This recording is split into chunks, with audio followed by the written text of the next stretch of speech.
sou o Alfa e Ômega, diz o Senhor Deus, aquele que era e que há de vir, o Todo-Poderoso. Hoje nós vamos encerrar o capítulo 15 de João. Pela graça do Senhor, nós estamos nesse capítulo desde que encerramos o Apocalipse. Desde que encerramos o Apocalipse esse ano, nós entramos no capítulo de número 15 e estaremos encerrando agora. Aleluia? Então foram, pelos cálculos, 27 congregações, porque foi uma congregação para cada versículo, e eu não faltei nenhuma. Eu estava aqui em todas elas. 27 congregações, cada uma em um dos versículos de João capítulo 15. E na quarta-feira, pela graça do Senhor, estaremos iniciando João capítulo de número 16. Lembrando que estamos trabalhando nos textos mais importantes da Escritura. Todos os textos da Palavra de Deus, toda a Escritura é importante, toda a Palavra de Deus é viva e eficaz. Mas, pelos conteúdos, é possível fazer uma diferença, uma escala diferencial, demonstrando textos que são mais profundos do que outros, e portanto com mais riqueza doutrinal. Não com mais poder. Toda palavra tem poder. Essa semana eu dei uma aula explicando isso, tá? Existem essas áreas que são chamadas de áreas estratégicas na Escritura. Essas áreas são textos com maior profundidade doutrinal, tá? Com maior profundidade racional para você entender. E existem textos com menos profundidade de conhecimento, menos quantidade de conhecimento. Por exemplo, genealogias que você pega no Antigo Testamento e tal. No entanto, tá? Mesmo essas genealogias, você fica lendo lá um monte de nome, ou de utensílios, ou de coisas. Tudo isso é palavra de Deus, e quando você lê, está te purificando e está te alimentando. Tem o mesmo poder. Toda palavra tem o mesmo poder. Tá? Agora, existem textos na palavra que tem mais profundidade de conteúdo. E nós estamos num texto desses, tá? Um texto único dentro da parte mais importante da Bíblia, que é o Novo Testamento.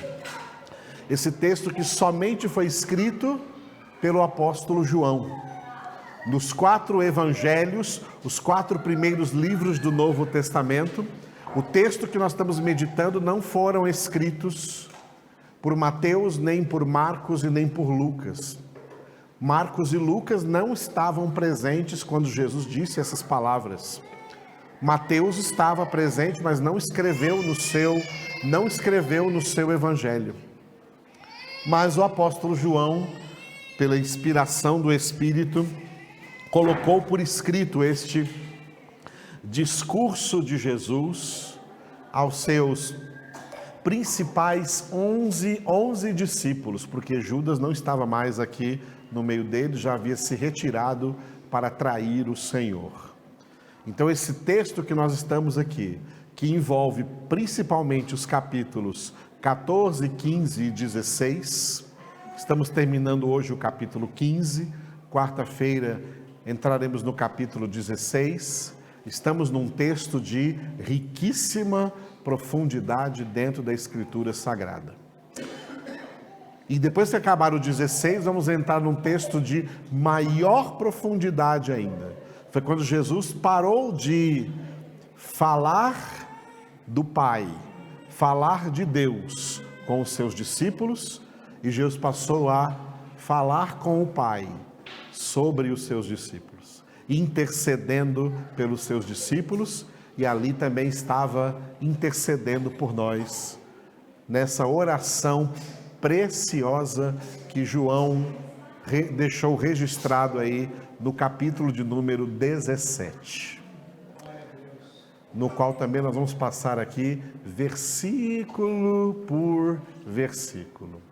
Eu não tenho pressa, eu estou obedecendo a Deus. Eu estou trazendo para vocês cada versículo, cada palavra, porque essa é a ordem que eu tenho,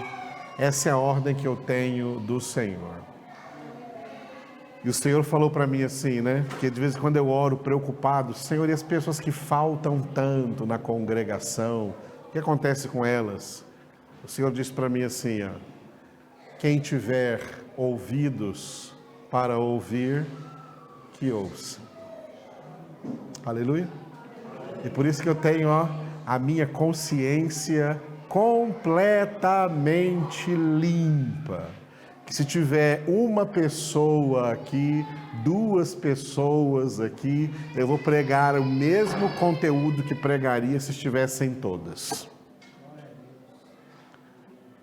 Agora, isso é uma exortação para você, tá? Não é tempo mais de ouvir o mundo, de ouvir o que Deus está falando na sua palavra. E aqui é um lugar onde você tem, tá? Você tem a oportunidade de ouvir a pura palavra de Deus e aprender e a colocar em prática na sua vida. E uma das coisas que Satanás faz aqui, que é o sonho que eu tive o mês passado e falei aqui numa reunião, eu sonhei com uma vassoura passando por aqui. Satanás varre, dá umas varridas feias por aqui no meio de vocês. E aquelas pessoas que são leves espiritualmente, ou seja, não são firmes, não têm o peso espiritual necessário, elas são varridas, fica às vezes até meses sem comparecer na congregação, perde semanas inteiras, perdendo palavra e para Satanás isso é ótimo. As pessoas que têm mais peso espiritual e que estão sempre perseverando, sempre presente, a vassoura não leva. A vassoura não leva. Mas os fraquinhos aí, a vassoura, os levinhos aí, a vassoura faz um limpa. Aí depois de tempos aparece assim, desanimado, xoxo, raquítico espiritualmente. Oh, meu Deus, que pena. Preste atenção, viu, irmãos? A Bíblia termina com o último livro dizendo 7 vezes: quem tem ouvidos, ouça o que o Espírito diz às igrejas. Pare de ouvir o mundo e ouça a Deus. Pare de ouvir o mundo e ouça o que Deus está falando. E ouça o que Deus está falando. Jesus disse: minhas ovelhas ouvem a minha voz. Vocês não são minhas ovelhas. Eu prego a vocês como se vocês fossem ovelhas de Jesus. Porque é isso que eu também sou. Eu sou ovelha de Jesus. E eu procuro ouvi-lo o mais profundamente possível. Durante horas de meditação na palavra de Deus, todos os dias da minha vida, sem falhar um só dia. Para poder trazer para vocês aqui uma palavra que seja verdadeiramente o Senhor Jesus falando com vocês. Não eu, mas o Senhor Jesus falando com vocês. Glória a Deus. E é assim que vamos encerrar hoje o João capítulo 15. E quarta-feira começar o João capítulo de número 16. Nós vimos ontem à noite, aqueles que vieram ontem à noite, viram comigo aqui, que Jesus encerrou esse capítulo, nesses 2 últimos versículos, 26 e 27, falando acerca do Espírito Santo de Deus, do ministério do Espírito Santo, de uma parte importante aí do ministério do Espírito Santo. Então, abra na sua Bíblia primeiro e vamos ler os 2 últimos versículos de João 15. João capítulo 15, os 2 últimos versículos. João 15, 26 e 27. Eu vou ler uma vez e vocês repetem. Quando, porém, vier o Consolador, que eu vos enviarei da parte do Pai, o Espírito da verdade, que dele procede, esse dará testemunho de mim. E vós também testemunhareis, porque estáis comigo desde o princípio. Repitam. Quando, porém, vier o Consolador, que eu vos enviarei da parte do Pai, o Espírito da verdade, que dele procede, esse dará testemunho de mim. E vós também testemunhareis, porque estáis comigo desde o princípio. Aleluia. Esse texto fala de 2 testemunhos. Um testemunho interno e um testemunho externo. O testemunho interno é o testemunho do Espírito.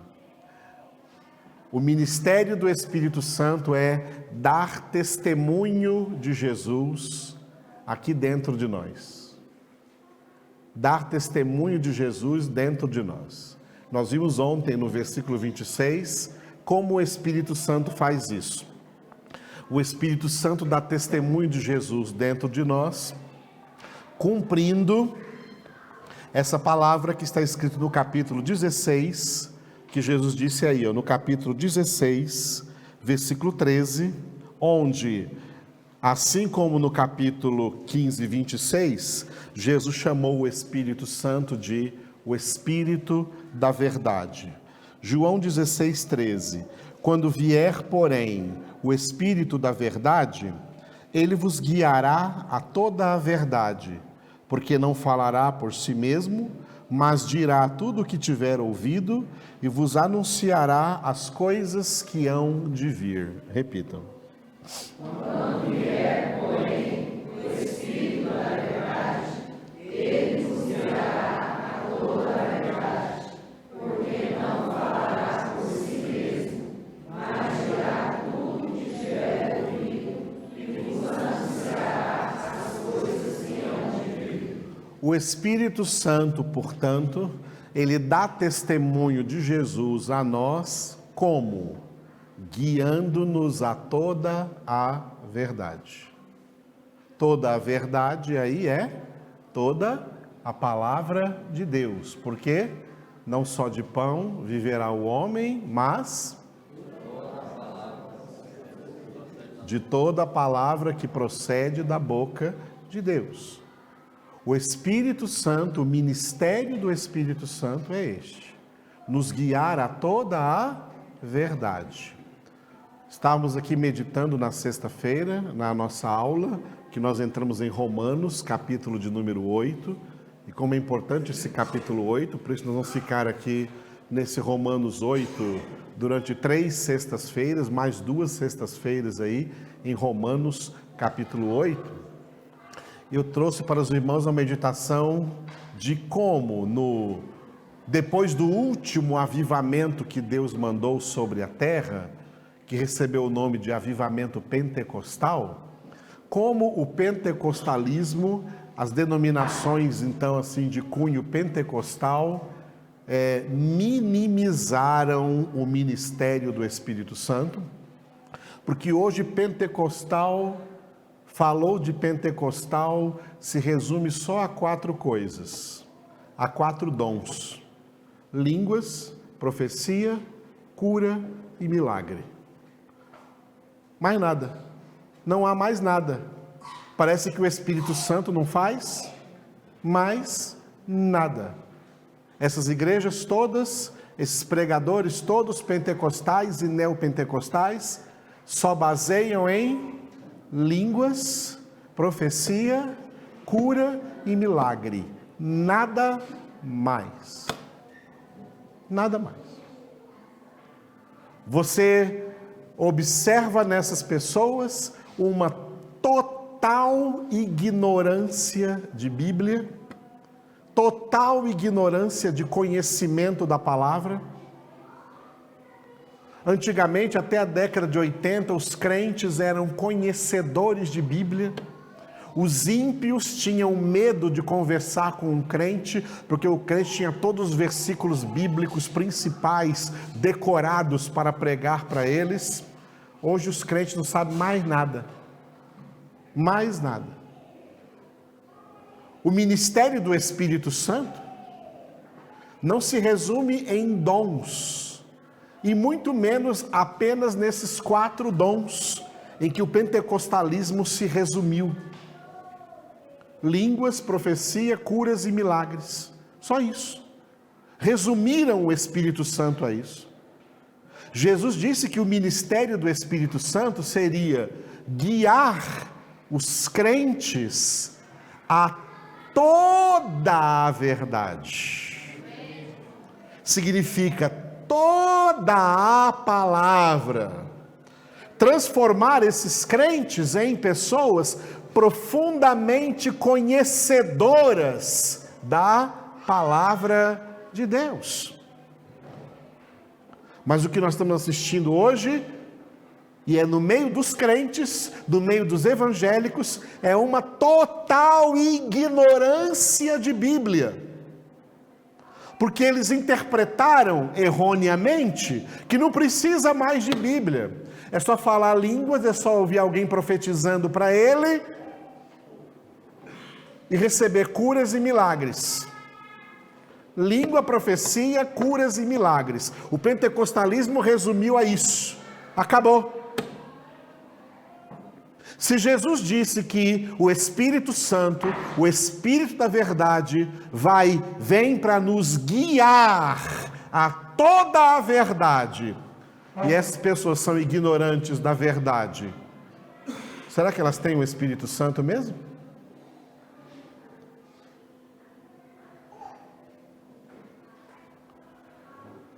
Porque Jesus disse enfaticamente que muitos, quando chegar no dia do juízo, tá, vão dizer para ele assim: Senhor, Senhor, em teu nome profetizamos, em teu nome expulsamos demônios, em teu nome fizemos muitos milagres. E qual a resposta de Jesus? E eu lhes direi explicitamente: apartai-vos de mim, obreiros da iniquidade, porque eu nunca vos conheci. Porque Jesus não reconhece essas pessoas, dotadas aí de dons espirituais? Porque dons não revelam santidade. Dons não revelam santidade. Saul, quando tinha o Espírito Santo, ele profetizou. E depois que o Espírito Santo saiu dele, e vieram espíritos malignos, e nunca mais ele teve o Espírito Santo, ele também profetizou. Quando Saul estava decaído, ele também profetizou. E as pessoas falavam: está também Saul entre os profetas?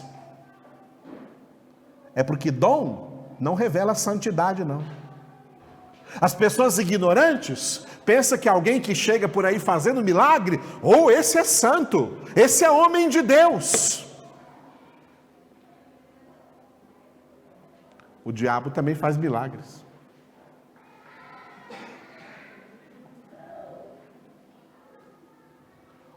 Homem de Deus está descrito lá em Jeremias, capítulo 3, versículo 15.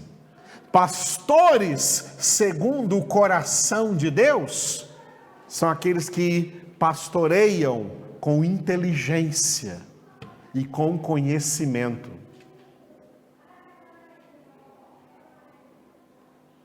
Poder de Deus? Deus é onipotente. Você está doente? Ele pode te curar, sim. Ele pode fazer milagres todo dia na sua vida. Mas Ele não quer que você se apegue nisso. Ele quer que você se apegue na verdade.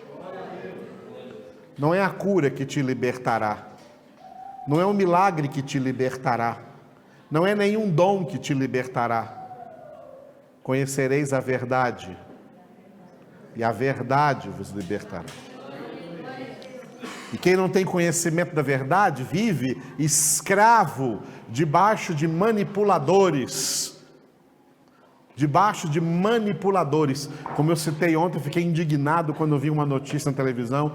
2 pastores de Goianésia manipularam pessoas lá com as suas falsas pregações e conseguiram tirar delas 15 milhões de reais. Uma cidadezinha como Goianésia. Agora eu digo, quem são esses pastores? E quem são essas pessoas que enchem as igrejas deles?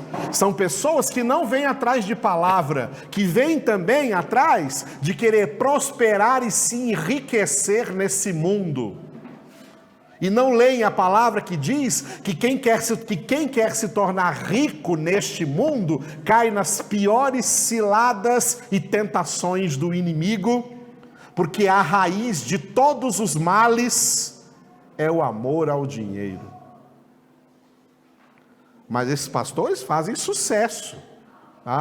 Depois que se sentem lesados, vão lá levar eles na justiça. E os advogados deles disseram, falaram na televisão, que essas pessoas aí, tudo que elas deram para eles foi de livre e espontânea vontade. Entenderam? Esses pastores aí constroem grandes igrejas, têm multidões, porque tanto eles como essas multidões estão indo para o inferno. Porque Jesus disse que um cego não pode guiar a outro cego. Ambos caem no abismo. Eu não sou cego não, irmãos. E vocês sabem disso. Eu enxergo a verdade. E é ela que eu prego para vocês. E não coloco aqui nada que não tenha na palavra de Deus. Dízimo é palavra de Deus. Não vem com essa história por aí não que estão falando na internet, que dízimo não existe mais. Existe sim. É palavra de Deus. Ofertas é palavra de Deus. Agora, fora isso, a igreja não arrecada mais nada. Igreja não faz bingo, igreja não faz jogo, igreja não faz rifa, igreja não faz comércio. Não coloca vendilhões do templo como Jesus expulsou com o chicote. Se você é de Deus, você é fiel em tudo a Deus e será fiel também nos dízimos e nas ofertas. E não precisa eu ficar aqui, eu prego muito pouco sobre dízimos e ofertas aqui. Ou prego muito? Prego muito ou pouco sobre dízimos e ofertas? Fala aí, pouco ou muito, irmãos? Tudo que eu falo para vocês, dízimos e ofertas aqui, é o que eu falo daqui a pouco quando a gente for orar. Quem for trazer seu dízimo e sua oferta, faça isso com amor. Para mim isso é suficiente. Mas vai nessas igrejas por aí que elas têm 2 pregações. Uma pregação é só para arrecadar. Eu fui num congresso uma vez em Manaus, tinha lá uma super igreja lá de um desses super apóstatas, que se chama de apóstolo. A primeira pregação foi só para ganhar dinheiro. Foi só para ganhar dinheiro. Aí naquela noite, ele falou assim, hoje só deu 15 mil aqui. Nós queremos 30 mil ou não vai ter pregação. Passa de novo aí o negócio aí. E chegou a 45 mil. Aí teve a pregação depois. Que roubalheira. Que mercenários. Mas parece que as pessoas gostam é desses. Porque são esses que elas seguem, são esses que elas gostam, são esses que elas escutam.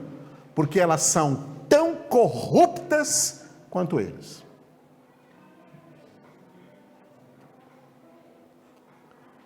Mas não preocupa não que a lava-jato de Deus vai passar na igreja.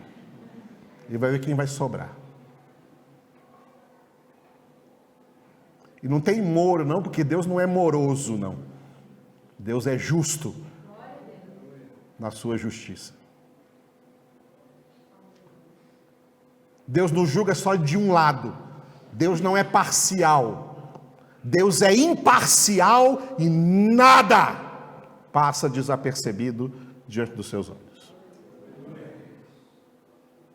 Estamos todos debaixo da mesma palavra e por ela haveremos de prestar contas diante do Senhor. E assim estão esses crentes de hoje. Eles só querem curas, milagres e ficar rico. Ficarem ricos às custas do nome de Deus. Prosperidade, andar de jatinho, tá? Estar nos melhores resorts, comprar mansão em Miami, passear nos Estados Unidos, na Europa, seus tais, viajar, ganhar o mundo, conhecer o mundo, comprar muito dólar. E dizer que quem é de Deus tem que ser próspero. A prosperidade que Deus nos traz é espiritual. A vida em abundância que Jesus nos dá é espiritual, para sermos cheios do Espírito Santo e termos a vida eterna, e não termos tesouros na terra, onde a traça e a barata corrói, onde os ladrões furam e roubam, mas ter o nosso tesouro no céu, onde a traça e a barata não corrói, onde os ladrões não furam e não roubam, porque onde está o teu tesouro, ali está o teu coração. Meu coração está em Jesus, amado. Eu só quero Jesus na minha vida. Eu só quero Jesus na minha vida. Só quero Jesus. Só quero a verdade. Só quero a palavra. Jesus é a verdade. Jesus é a palavra. E como ministro do Evangelho também, é só isso que eu ofereço. Aqui não tem nenhuma programação para satisfazer o ego de ninguém. Aqui eu não satisfaço egos, aqui eu mato egos. A palavra de Deus é espada. Espada serve para matar. Matar o seu ego, para que você mais não viva e Cristo viva em você. Não é isso que o Senhor quer fazer? Não é isso que Deus fala na palavra? Então a Ele toda honra e glória. Aleluia. Hoje, tá? Os crentes caíram, tá? O mundo evangélico caiu na tentação da religiosidade. E a religiosidade é apenas um dos 3 aspectos do sistema secular. O sistema secular tem 3 aspectos. O aspecto político, o aspecto do mundanismo, o secularismo e o aspecto religioso.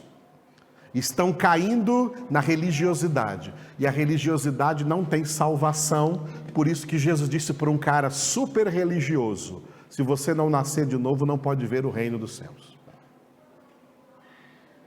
Quem é de Deus não é religioso. Quem é de Deus é espiritual. É nova criatura, é nova criação, é homem novo, é homem e mulher cheios do Espírito Santo de Deus, guiados pelo Espírito Santo de Deus, controlados pelo Espírito Santo de Deus, fortalecidos pelo Espírito Santo de Deus, ensinados pelo Espírito Santo de Deus em toda a verdade, em toda a palavra.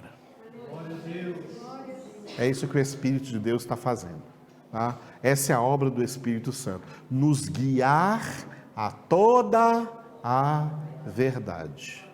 Jesus disse: eu sou o caminho e a verdade e a vida, e ninguém vem ao Pai senão por mim.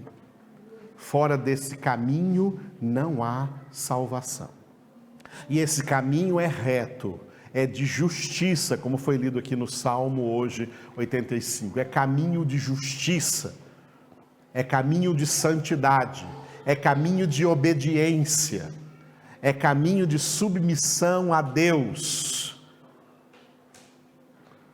para sermos como Jesus, obedientes em tudo à palavra do Pai. Por isso, então, o primeiro testemunho é interior. O Espírito Santo testemunha de Cristo. Cristo é o Verbo, Cristo é a palavra, e o Espírito Santo dá testemunho de Cristo no nosso interior, guiando-nos a toda a verdade, a conhecer toda a palavra. Por isso que toda a palavra foi por Ele inspirada, porque Ele também nos inspira a conhecê-la, a entendê-la, e a casa que é edificada sobre a rocha é composta daqueles que ouvem a palavra, recebem a palavra e a praticam e a obedecem. Glória a Deus. O versículo de hoje fala do segundo testemunho, é o testemunho exterior. O testemunho exterior é o testemunho dos discípulos. Tá? Quem são os discípulos? Discípulos são alunos. A palavra discípulo significa alunos, aqueles que aprendem do Espírito Santo, aqueles que recebem do Espírito Santo a palavra, e o Espírito Santo escreve essa palavra na vida deles. A maneira do Espírito Santo escrever essa palavra na nossa vida é preciosa, da maneira como Paulo definiu em 2 Coríntios capítulo 3, versículo 3, fazendo de nós cartas vivas de Cristo, escritas não com tinta, mas pelo Espírito do Deus vivente, não em tábuas de pedra, mas em tábuas de carne, isto é, nos corações, nas nossas almas, na nossa mente. O Espírito Santo quer escrever a palavra de Deus aqui na nossa mente. A partir de então, a palavra de Deus vai encher o nosso coração. Coração é a alma, a sede da mente, das emoções, da vontade. A palavra de Deus vai saturar a nossa mente, a palavra de Deus vai encher a nossa mente, para que quando nós abramos a boca fale do que o coração está cheio, do que Jesus escreveu no coração. E é assim que Jesus disse, no versículo 27, e vós também testemunhareis, porque estáis comigo desde o princípio. Leiam. E vós também testemunhareis, porque estáis comigo desde o princípio. Mulheres. E vós também testemunhareis, porque estáis comigo desde o princípio. Homens aí. E vós também testemunhareis, porque estáis comigo desde o princípio. A última vez, todos juntos. E vós também testemunhareis, porque estáis comigo desde o princípio. Aleluia. Vós também testemunhareis. Jesus usou essa palavra, tá? O testemunho, que na Bíblia surge como um verbo e como um substantivo. Como substantivo é testemunho ou testemunha. A testemunha é aquela que dá o testemunho. Tá? Substantivo, testemunho ou testemunha, e o verbo testemunhar. Tá? O verbo testemunhar. Como substantivo, a palavra testemunha ou testemunho, ela é a palavra grega. Em grego é a palavra mártir. Já ouviu a palavra mártir? Você ouviu a palavra mártir? Eu lembro da escola. A primeira vez que eu estava na escola, era menino, eu ouvi a palavra mártir. Foi no dia do Tiradentes, que o Tiradentes era chamado de o mártir da Inconfidência Mineira. Não é? Eu lembro que eu perguntei para o professor, o que é mártir? Mártir é a pessoa que morre. A professora falou para mim, mártir é a pessoa que morre por uma causa. Ah, muito bem. Então ele morreu por essa causa. Aí, foi por essa causa que aquele mártir morreu. Depois que eu conheci o Senhor e fui estudar a Bíblia, fui estudar as palavras no original, então eu vi que a palavra mártir é a palavra testemunho.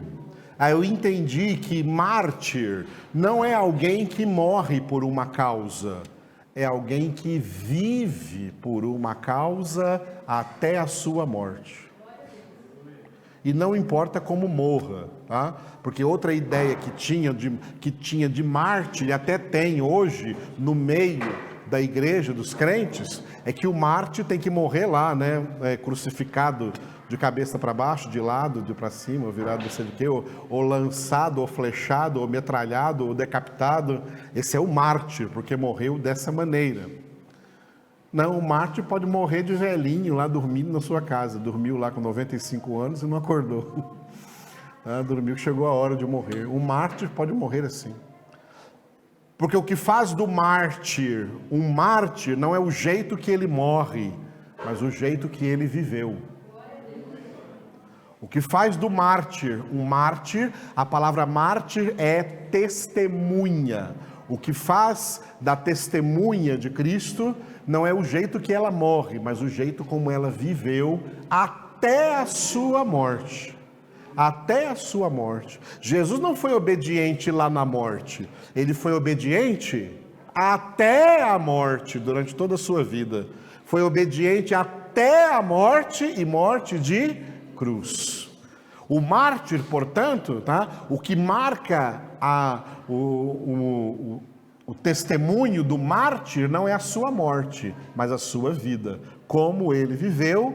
E a carta aos Hebreus fala também no versículo 13: considerai como esses que vos pregaram a palavra de Deus, vede, considerai como encerraram a sua vida, como encerraram a sua carreira, como viveram a vida toda e como terminaram a sua vida, porque foram fiéis até o fim à palavra de Deus. Então a palavra testemunha é a palavra mártir. E o verbo testemunhar no grego é o verbo martirel. Martirel é o verbo testemunhar, tá? Eu testemunho, tu testemunhas, ele testemunha, tá? Vai ser martirou, martireis, martirei, martiromem, martirusse. Nós testemunhamos a Cristo Jesus. O verbo testemunhar, verbo martirel. Jesus pegou essa palavra mártir, Jesus escolheu essa palavra para ser a última palavra que ele ia falar antes de subir aos céus. Portanto, a última palavra dita por Jesus antes de subir aos céus está lá em Atos dos Apóstolos, capítulo 1, versículo 8. Atos 1:8, né? Atos 1:8. Foram as últimas palavras de Jesus antes de subir ao céu. Ele disse assim: recebereis poder ao descer sobre vós o Espírito Santo, e sereis minhas testemunhas, meus mártires. Sereis minhas testemunhas, tanto em Jerusalém, como em toda a Judeia e Samaria, e até aos confins do mundo. Até em Anápolis, Goiânia, Brasília, onde você estiver. Sereis minhas testemunhas, sereis meus mártires, porque vocês agora não vivem mais para si mesmos. Já leu em Romanos capítulo 14? Em Romanos capítulo 14 tem um versículo que diz que nós não vivemos mais para nós mesmos e nem morremos mais para nós mesmos. Se vivemos, vivemos para o Senhor, e se morremos, morremos também para o Senhor. Nós não vivemos mais por causas próprias, por causas pessoais e nem, irmãos, por causas sociais. Não. Nós temos uma causa superior pela qual nós devemos viver.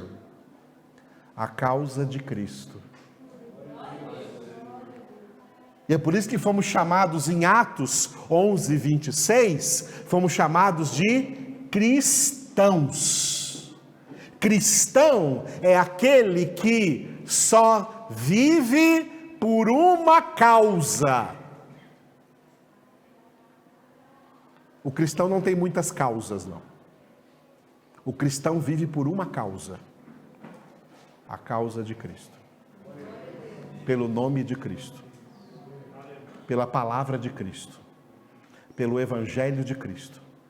Para testemunhar a Cristo. Para testemunhar a Cristo. O testemunho ou a testemunha é um representante de Cristo. E ele nem pode usar o nome de Cristo para representar outras coisas que não tem nada a ver com essa causa. Porque as demais causas são furadas. As demais causas já são, por si só, fracassadas. As demais causas, elas caem naquilo que Jesus falou também aqui em João 15, sem mim nada podeis fazer. As demais causas, elas são sem Cristo. Por isso elas não dão em nada.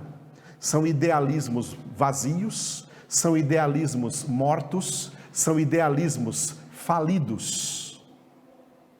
Nós não somos idealistas, nós somos evangelistas.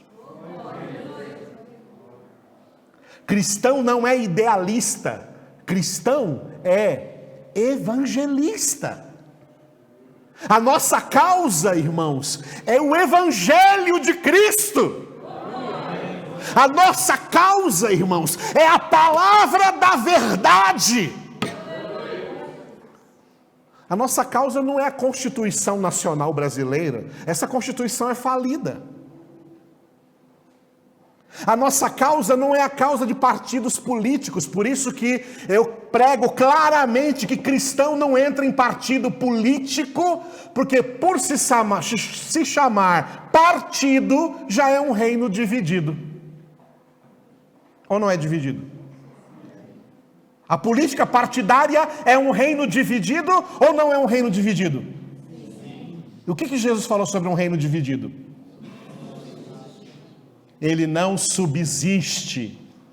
É uma lástima ver o Brasil e ver outros países, tá? Tudo tentando se firmar, aí firmar o bem-estar das pessoas em cima de um reino, de um governo dividido, partidos políticos. A nossa causa não é um reino dividido, a nossa causa é o reino eterno de Cristo. A nossa causa é o nome de Jesus, a nossa causa é o reino de Deus, o nosso testemunho é falar de Jesus e viver o seu evangelho. Para que as pessoas vejam que não somos filhos do mundo, não somos filhos do príncipe desse mundo, somos filhos de Deus e mesmo na terra vivemos como cidadãos dos céus, obedecendo a nossa carta magna, que é a palavra de Deus.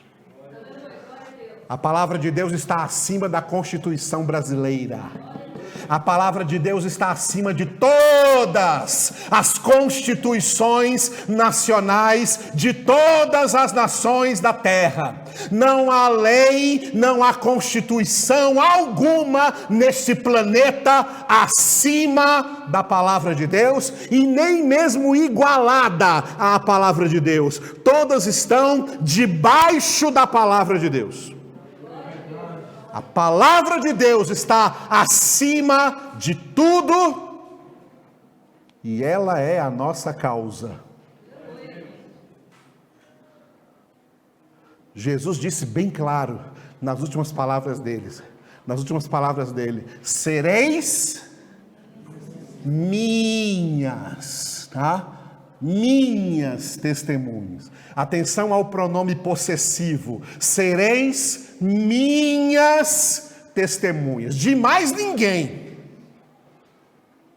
Minhas testemunhas. Se você já lutou por alguma causa, agora que você conhece Jesus, você renuncia a essa luta, porque essa luta não é mais sua. Agora a sua luta é uma luta gloriosa. A sua luta é a mesma que Paulo disse para Timóteo. Timóteo, combate comigo o bom combate da fé. A sua luta é o bom combate da fé. E Paulo foi até o fim da sua vida nesse bom combate. A primeira carta que ele escreveu a Timóteo, ele escreveu: combate comigo o bom combate da fé. A segunda carta que ele escreveu a Timóteo, anos depois, já estava bem velho, ele disse: Timóteo, continua combatendo você o bom combate. Eu já combati. Combati o bom combate, terminei a minha carreira, guardei a fé. Só me resta agora receber a coroa da justiça que o Senhor justo juiz me dará naquele dia. Esse é o nosso combate, amados. É o nosso combate. Essa é a nossa causa, esse é o nosso testemunho. Nós não temos outra causa, nós não temos outra luta. Qualquer outra luta, ela já é perdida. Agora essa luta é ganha, porque o poder dela está no sangue de Jesus, no nome de Jesus, no sacrifício de Jesus, na cruz de Jesus, na ressurreição de Jesus, na glorificação de Jesus, na palavra de Jesus, na verdade que é o próprio Jesus. Essa é a nossa causa. Foi por isso que Jesus disse, guardou para dizer nas suas últimas palavras: o que vocês vão ser nesse mundo, sabe o que vocês vão ser? Vocês vão ser minhas testemunhas.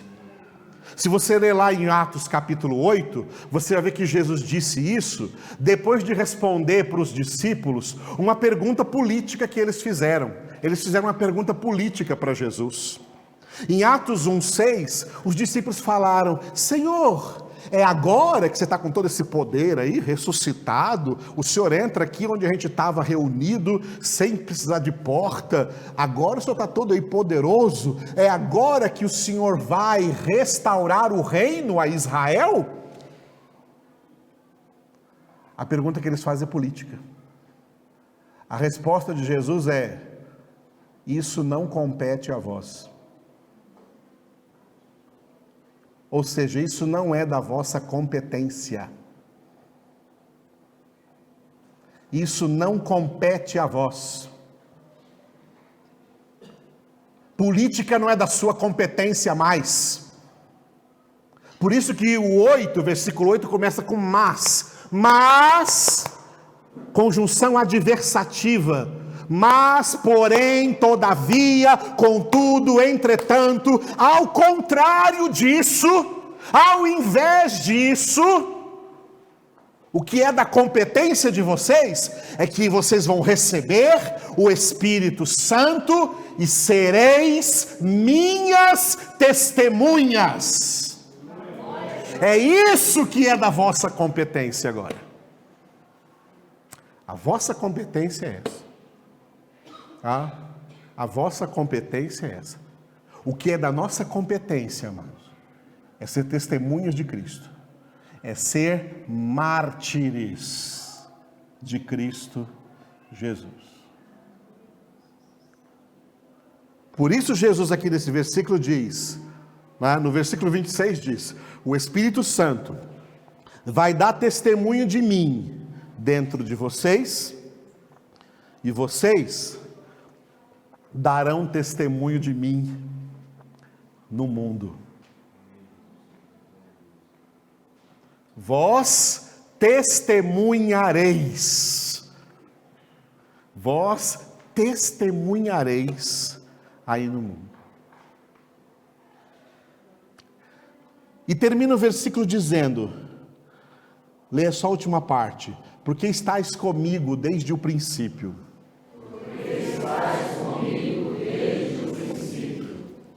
Eu grifei ali de azul: estáis comigo. Porque aqui tem um significado particular para aqueles discípulos e um significado geral para todos os demais discípulos, inclusive nós. Aqueles discípulos para quem Jesus disse isso, estavam com ele desde o princípio do ministério de Jesus lá na terra.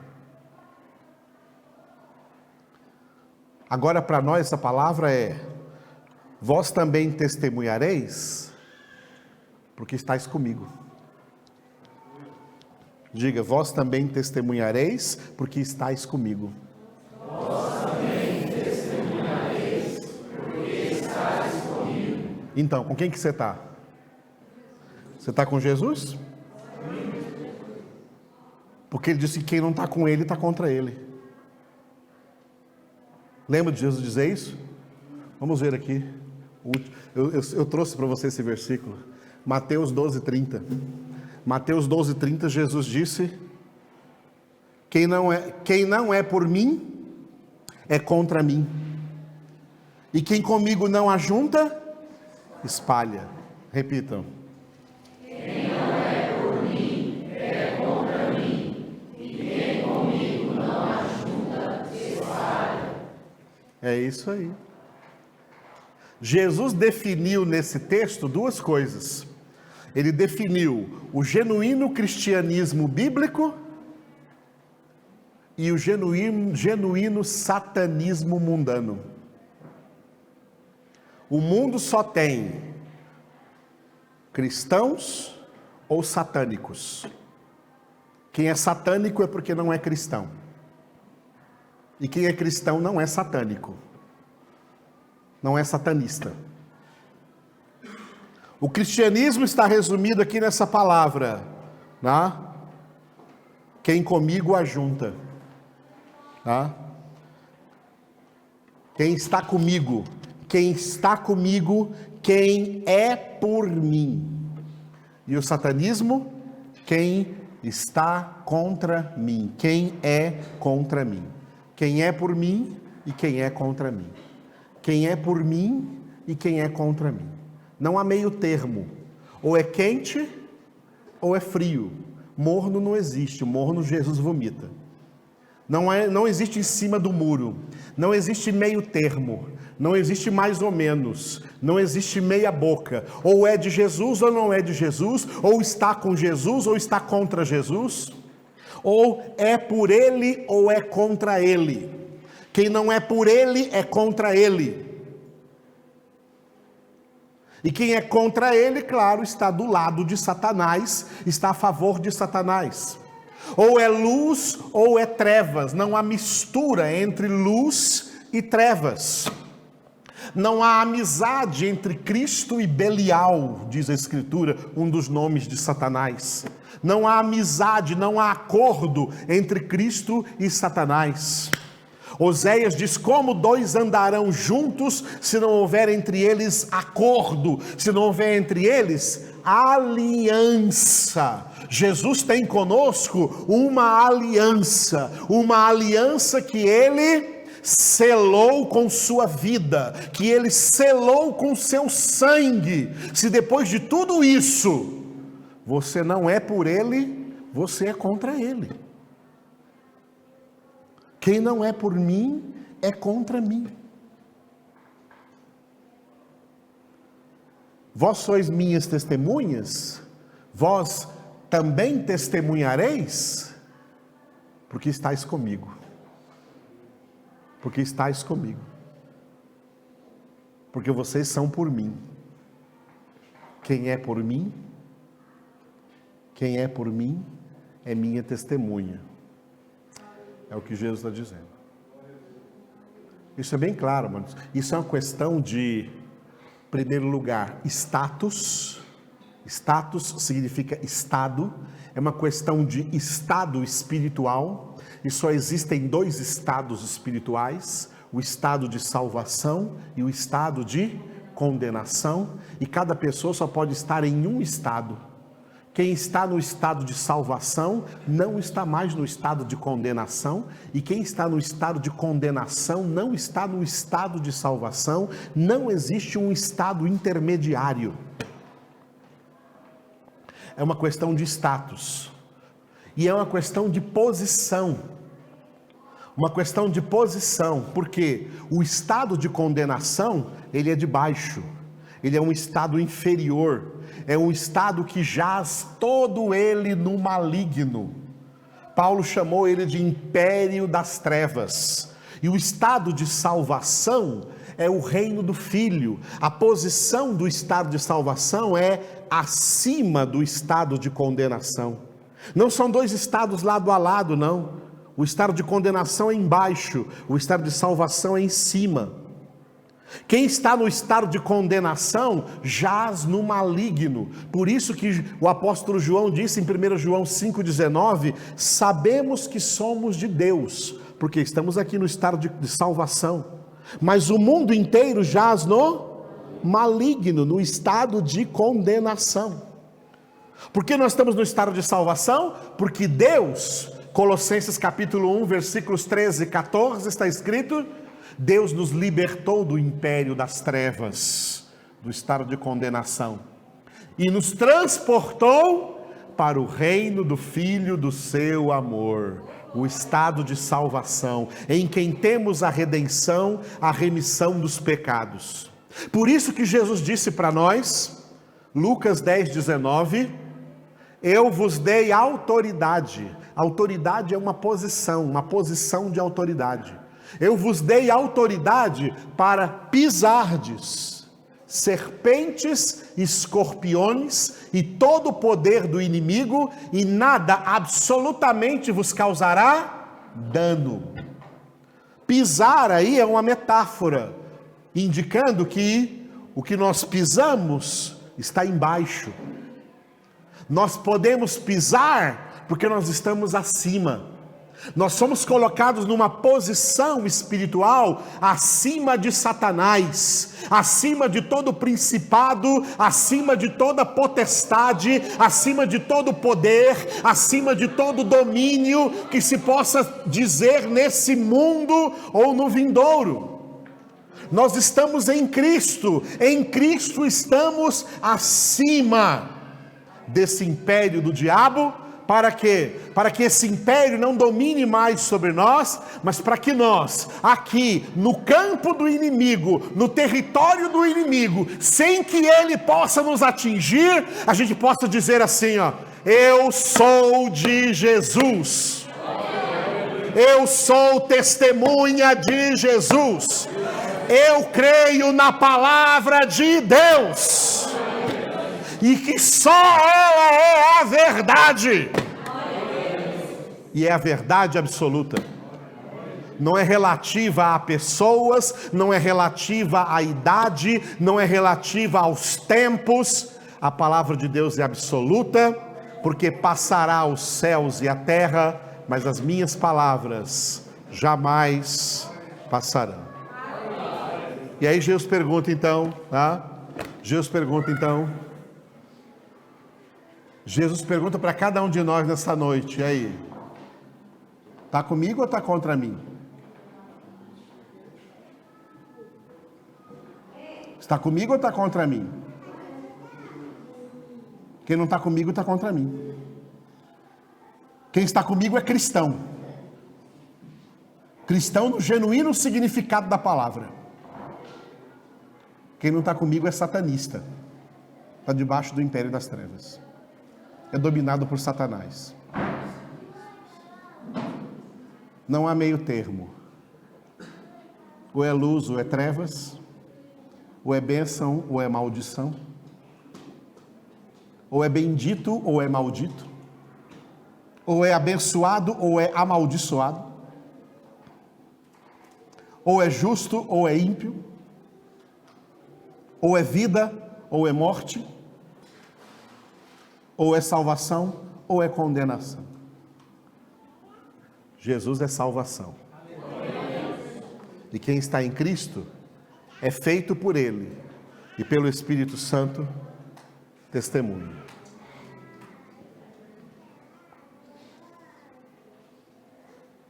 Quem é contra Jesus espalha. Quem está em Cristo, ajunta. Ajunta. E esse ajuntamento se chama congregação. Aqui o ajuntamento. Em hebraico se fala sinagoga, ajuntamento. O ajuntamento é onde nos reunimos juntos para meditar na palavra do Senhor, para ser fortalecidos nessa palavra e viver essa palavra lá fora, e pregar essa palavra lá fora, e testemunhar essa palavra lá fora, porque nós somos testemunhas de Jesus. E Jesus disse: se alguém se envergonhar de mim, se alguém, no meio dessa geração perversa, se envergonhar de mim e das minhas palavras, eu também me envergonharei dele diante do Pai e dos santos anjos. Por isso Paulo disse, Romanos 1,16, não me envergonho do Evangelho, porque ele é o poder de Deus para a salvação de todo aquele que crê. Quer poder de Deus? O Evangelho é o poder de Deus. A palavra é o poder de Deus. Por essa palavra Deus criou e sustenta o universo inteiro pelo poder da sua palavra. É esse poder que está agindo agora aí na sua vida, em nome de Jesus. Aleluia. Assim nós encerramos o capítulo 15 de João. Quarta-feira começamos o capítulo 16 de João, continuando a aprofundar esse discurso tremendo que Jesus deu aos seus discípulos antes de se oferecer em sacrifício por eles e por nós. Eu sou o Alfa e Ômega, diz o Senhor Deus, aquele que é, que era e que há de vir, o Todo-Poderoso.